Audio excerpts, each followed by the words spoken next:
Top line revenue. Doesn't mean crap. That's a 1. I don't care what the top line revenue is. I can't spend top line revenue. I can only spend net. EBITDA. It's everything. If you don't have a cash flow, you ain't got nothing. Building great relationships. 10.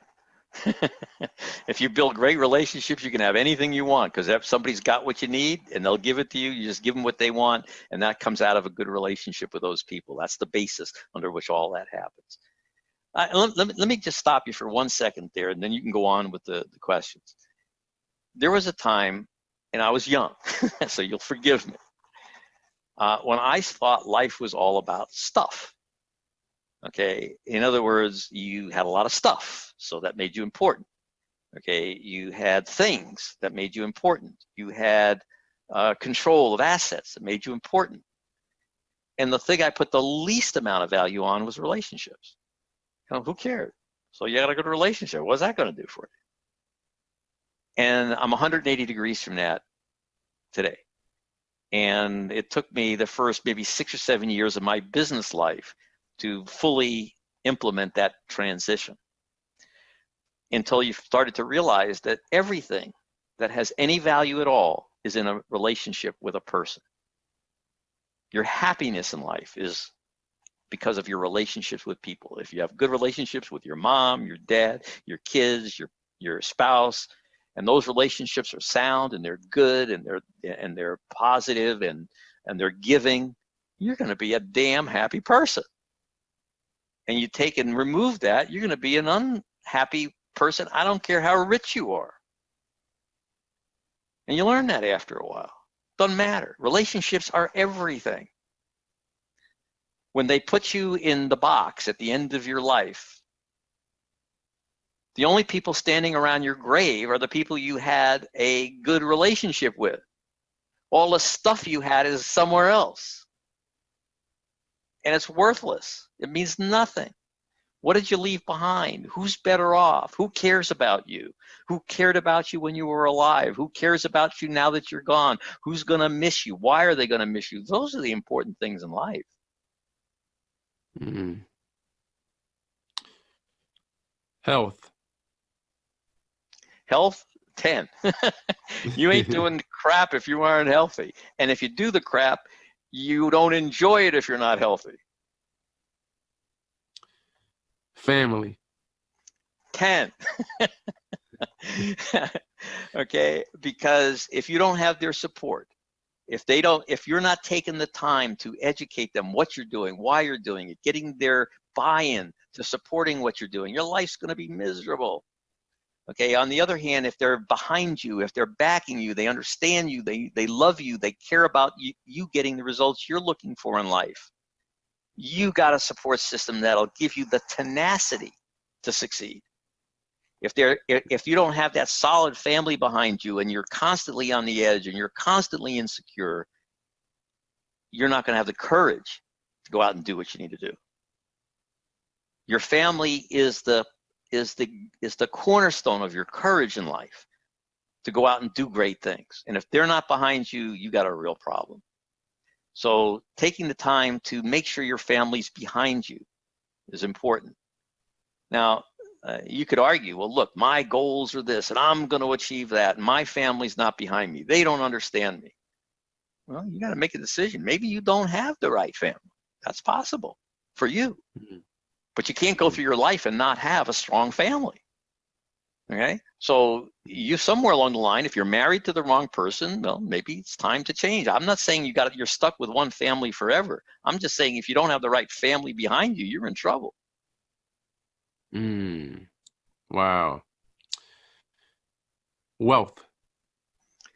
Wealth is, I don't know how you put a number on that, because wealth without all the other stuff doesn't mean anything. Wealth is only measurable in terms of stuff. Okay, that's what wealth is. What if you're saying wealth to me is your relationships with people? Yeah, that's very valuable. That's real wealth. Okay, but stuff is not wealth. Okay, and that's what most people think of. Stuff to me is overrated, okay? It's maintenance. You own 10 homes. You got 10 insurance policies. You got 10 storms that can wreck your whole house, okay? You've got to maintain it. You got to worry about who's breaking into it when you're not there, okay? Who owns who? The house owns you. You don't own the house. You got to service the house. The house doesn't service you unless you service the house. So having homes, having cars, having all that stuff is stuff that you got to maintain. I want the use of stuff. If I want a yacht, I want to be able to go down to the harbor and go jump in a yacht, go on a cruise.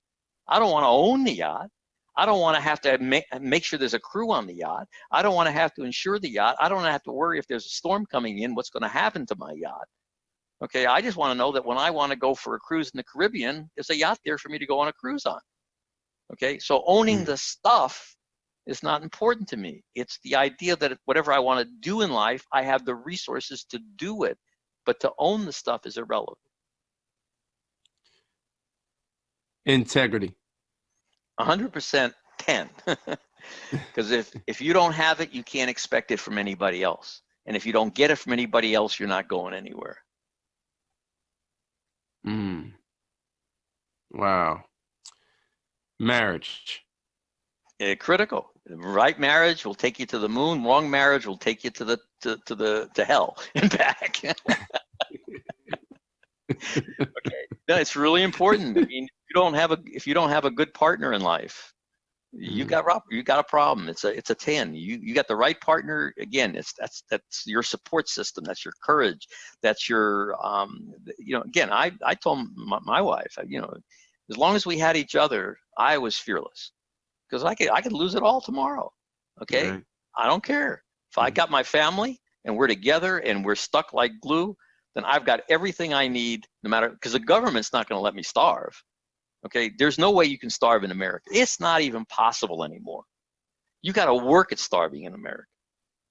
Okay, so I don't worry about that. As long as my family and I are together and we're committed to each other, that's what matters. Everything else I can reconstruct. So that's why that's an absolute 10. Now, if you noticed, I'm a little black and white here, right? Okay, yes and no, 10 and 1. Yes. Okay, because they tend to be that way. Okay, it's like there is not a lot of stuff that you can say, well, if I got enough of it, I'm cool. That doesn't really work. You don't have enough integrity. You either have absolute integrity, people can totally trust you, or they can't trust you at all. If I can't trust somebody 100% of the time, what's the use? How do I know when that 1% of the time is going to come up when I can't trust them? Okay, so it's absolute. It's a 10. You either have it in absolute or you don't. Courage. Well, now I'm going to go eat my words. Courage is malleable. Okay, it's a 10 if you're going to really do great things, but you can have a 9, you can have an 8, and do very, very well. And then it's a question of what do you want. But you got to have courage. Again, it's like, I'm not even going to go there. This was a quote by a guy who was one of the great shipping magnates of all times. Onassis was his name.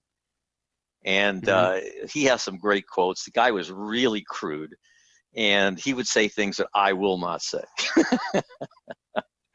and his idea of courage and his male genitals were two comparisons that he used to make all the time in terms of what courage you had to have to be successful. That's as far as I'm going to take it. So, I mean, did he say you got to have balls? His whole thing was, either you got the balls to go out and do it or you don't, and he was as crude as you could get about it. Okay, let me give you another one of his quotes. As long as we're into the quotes, okay, you seem to want to break the ice and go out and talk. Okay, I'm an older generation. I'm a little, I get a little. Right. Okay, but anyway, this guy was very, very crude. His favorite comment from my standpoint was after he completed the purchase of 7 tankers, big ships, right? His quote was, I bought 7 tankers, and the only time I had to put my hand in my pocket was to scratch my balls. Oh man. He understood financial leverage. He understood the fact that money didn't have to be his to buy stuff, and he was crude. Wow. Wow. Yeah, that was crude. Well, thank you for bringing me in. Wow. All right, that was good. That was real good, Gordon. I'm glad you broke that down in layman's terms about those specific, powerful words. So I really appreciate that. Gordon,